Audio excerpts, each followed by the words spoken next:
نام سیاه‌دانه رو شنیدیم و میدونیم چیه، اما اکثر ما شاید به مصرف روزانه و منظم به اون فکرم نکرده باشیم. لازمه گفته بشه که سیاه‌دانه رو به صورت کوبیده شده مصرف کنید. در غیر این صورت حتی با خوب جویدنش هم سود چندانی عاید نمیشه. طرز مصرف اون هم دست خودتونه. به عنوان مثال میتونید اون رو با ماست یا سالاد مخلوط کنید و میل کنید. اگه سیاه‌دانه رو هر روز به طور مرتب مصرف کنیم، فواید زیادی داره که تعدادی از اونها رو ذکر میکنیم.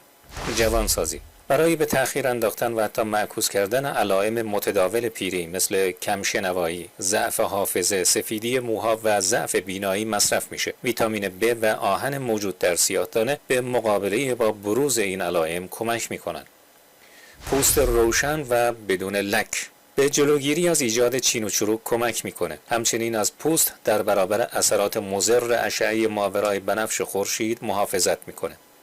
استخوان‌های قوی‌تر و سالم‌تر.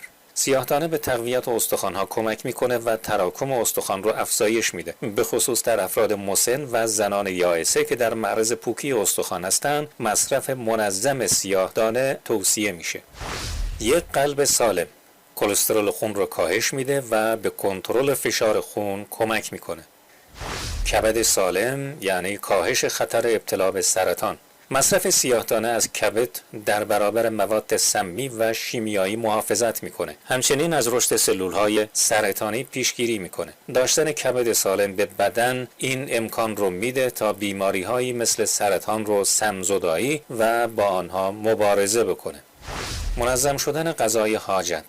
سیاه‌دانه باعث رفع سوء هاضمه و یبوست میشه. سیاه‌دانه سرشار از چربی‌های سالمه که به روده کمک میکنه عملکردی منظم داشته باشه. مغذی‌تر شدن شیر مادر. سیاه‌دانه باعث افزایش شیر مادر میشه. کلسیوم، روی، آهن، منیزیم، مس و ویتامین‌های گروه B، چربی‌های اشباع نشده و پروتئین موجود در سیاه‌دانه به ویژه برای خانم‌های شیرده مفیده. زندگی بدون استرس. سیاه‌دانه باعث کاهش استرس میشه. املاح موجود در سیاه‌دانه به تولید سروتونین کمک میکنه. سروتونین ترکیبیه که باعث تسکین درد، تعادل خلق و خوی و داشتن خواب عمیق میشه. تنفس راحت‌تر، خواب مؤثرتر.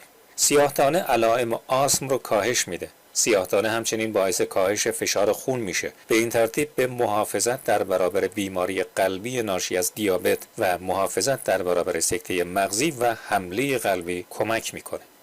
زندگی بدون درد و التهاب. سیاه‌دانه سرشار از مس با خواص ضد التهابی و آنتی اکسیدانیه و مصرف اون باعث کاهش درد مفاصل میشه.